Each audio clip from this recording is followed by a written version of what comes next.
Hey everybody, and welcome to this week's edition of the Lakelands Football Show. I'm your host, Sarah Spencer, editor Michael, fellow reporter David, and I guess first let me take you through the most recent and biggest event of the season, Abbeville defeating Batesburg-Leesville 44-21 in the state championship. Woohoo, champions. I know, I was really surprised that by the end of the story I wasn't saying like Batesville, Leesburg, like getting out. Yeah, I know, Panthers, everything got confusing. It was probably, I was the only one able to go. Yep. These guys couldn't go. You were in the mountains somewhere. What were you doing? I don't know. Anyway, but it was probably the best first half of football I've seen this entire season, and the worst second half of football I've seen this entire season. The first quarter, Abbeville was actually down 14-3. Most I've seen them trail all season. And then, second quarter, Courtney Jackson had 3 rushing touchdowns, kept him in the game. Went up halftime 24-21, but it was close, and I was like, yes, we're not getting blown out. This is a good, this is a good game. Because there were some moments where there were some Batesburg-Leesville guys who were just so wide open, and I was like, this is not like Abbeville's defense. But then they made some adjustments, and then Batesburg-Leesville ran 8 plays in the second half. And Abbeville just completely put it away. How many unanswered points? 27? Is that right? Because they scored 20. It was bad. That's nuts. It got pretty painful. I don't want to call them a second half team because Abbeville's a whole game team, I don't want to just define them like that, but they're such a second half team. They're so much better in the second half. And they'll call themselves a second half team. When I talked to Jamie Gray, the quarterback Jamie Gray, who's a senior by the way, who's in a lot of seniors. Yeah. When I talked to him, he was like, we knew we were a second half team. We went into the locker room and Coach Nichols was like, guys, what's going on? This is not, this is not like, we're not dominating. What's going on? Made some adjustments, came out and just like shredded the second half. It was just crazy. Who's not a senior? Courtney Jackson.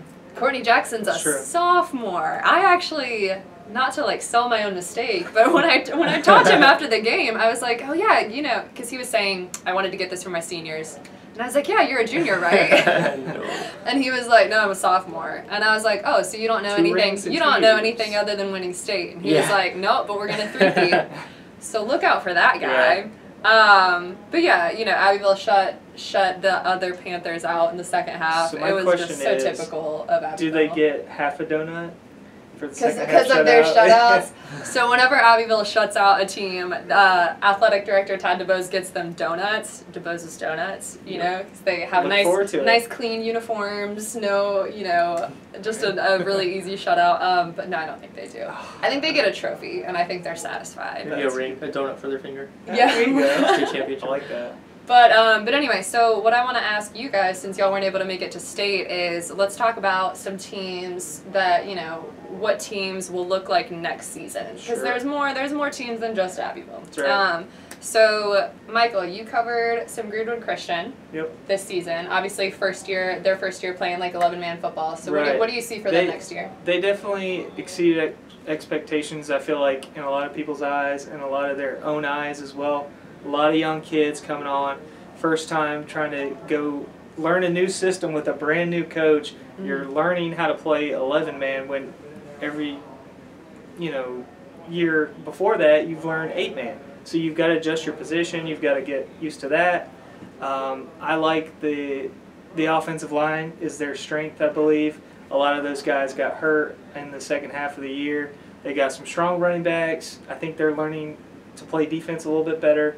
That's going to grow with time as they get players developed into the 11-man scheme. But Coach Doolittle is doing a great job over there, Jolly, and I think the Hawks will be a little bit more competitive next year. Sure. All right, so stay tuned for that. David, I'm not sure, but I think you covered some Greenwood this year. Yeah. I think it was pretty much almost every game. Yeah. So what do you see for those guys next year? Yep, it was every game. The Rhett Lindler era is set to begin, I believe. Rhett Favre, as he's known in the student section. Interesting. So they're going to lose Roshan Jackson, the senior quarterback. They're also going to lose their running back, Rayshawn Moss. But it's just such a huge junior class. They have 21 juniors on that team. Sam Pinckney's still going to be on the outside. I'm pretty sure, I can't remember exactly, but their first play of every single game was a quick out to St. Pinckney. So, I mean, that's still going to happen next year.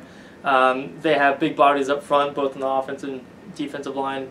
Joe Hartong's going to App State, so they'll lose him, but they just have players on both sides who can step up, and I think they're just going to reload. I think it'll be them and Lawrence at the top next year of that division. Cool. And we've all covered a little Emerald, I think. Sure. We kind of spread Emerald out a little bit. Yep.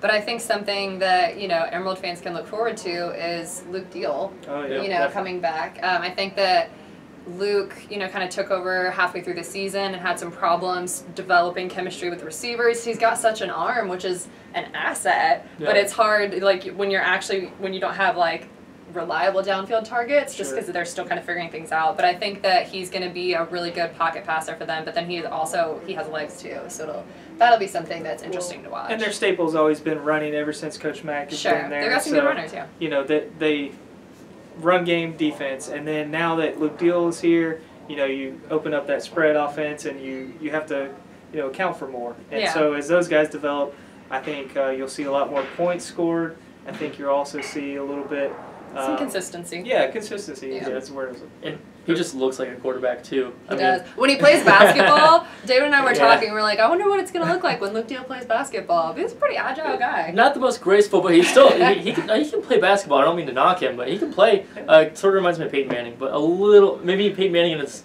younger days, not the a baby Peyton Manning. Yeah. I get that. Where Scholes? Let's talk about some Where Scholes. Second year under Crago. They had some growing pains. I think next year is going to be interesting. They're going to have to pull up some JV kids. They lost 2 quarterbacks. Ethan Huell was the backup, and he and the starter, whose name eludes me right now, is going to be gone. So they had key receivers. Tight ends is kind of their formation. They run that I formation. Defense, Seth Childress is the biggest link at linebacker that they're going to be missing. So it could be another growing year, but, Coach Crago's got those guys competitive in that league. Interesting. And then Lawrence for you. Yeah. David's got the big 5As over here. Really just the same boat as Greenwood in terms of the junior class. 27 juniors. Wow. That's a lot.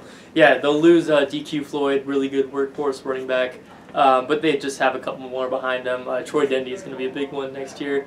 They'll get all those injuries back. I mean, can you say enough about the injuries? Right. Every time I talk to Coach Liner, it's just a new injury. And so they'll get those guys back. They were playing with a third-string quarterback, so they'll have a little more depth at that position. I think they're going to be the team to beat next year in Region 2 5A. I'm sorry, Greenwood. But I think the road to that region runs through Lawrence. Depth. Yeah, lots of depth. They kind of got cut down in the playoffs. Really good Region 3 5A team. Yeah, sent, that was a tougher region. Yeah, the best in the state. Sure. And I know Chris Sliner, if he's watching this, will agree with me. He told me numerous times. Hey, Chris. Sent Boiling Springs to the state championship game. It'll be a very competitive conference next year. Lawrence and Greenwood right there at the top. Yeah, definitely. So another team that you and I have both covered is Saluda. Yeah. Obviously, Abbeville narrowly beat Saluda to get to the state championship. In the upper state championship. It was a very close game.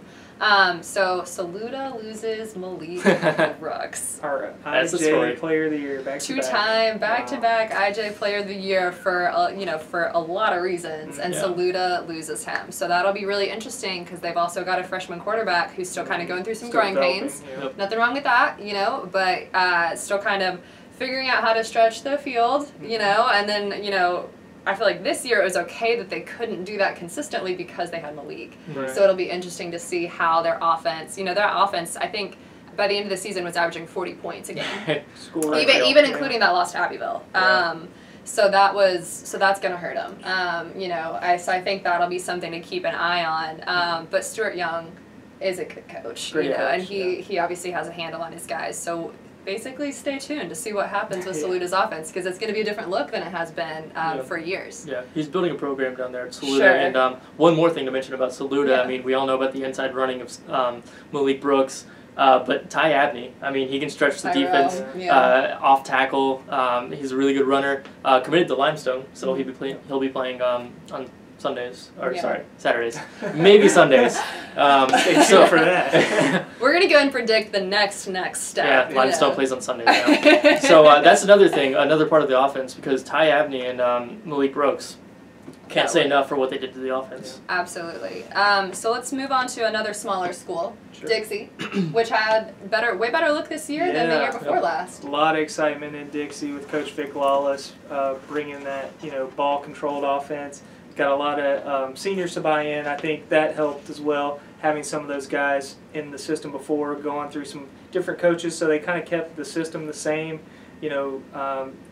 Really buckled down on the fundamentals, and I think they're going to have to do that again. I think they'll return some great guys for next year, and they're in a competitive league. As they earned a first-round playoff home in I think over a decade. So watch out for Dixie next year. No more Jared Haygood though. That's a big that's a big one. Power runner for them. Yeah, 1,000 yards. D. Donald, that's another one. Linebacker and fullback. Plays that fullback position to block, right there. run, everything. So he's one to look for. Absolutely.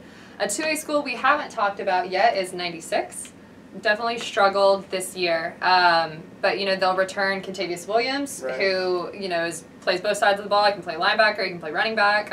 He's a very elusive guy. But then they're going to lose Saquon Garner, which is Saquon Garner. I feel like is 96's defense in a lot of ways, because he's their best run stopper and he's a really good tackler. Starts with him, Absolutely. So we'll see how Mike Doolittle and I think they lose 5 seniors. So everybody should be back. Yeah, they don't lose too many, but one of them is a big one. Yeah, right. 5.5. Yeah, sure. We'll give. He counts as more than just one. But yeah, so now so Abbeville. Back to Abbeville. Circle around. Yeah, let's circle the wagons here. Back to Abbeville. So Abbeville's going to lose Jamie Gray at quarterback, which is a big one because I think he's done a really good job this year. So I don't know if we'll have J.D. Moore in there at quarterback, which, by the way, I've seen J.D. Moore play at least 2 games at this point because he always comes in for the fourth quarter. I think he even came in for state, so he's got some experience because Abbeville was always ahead enough to put him in.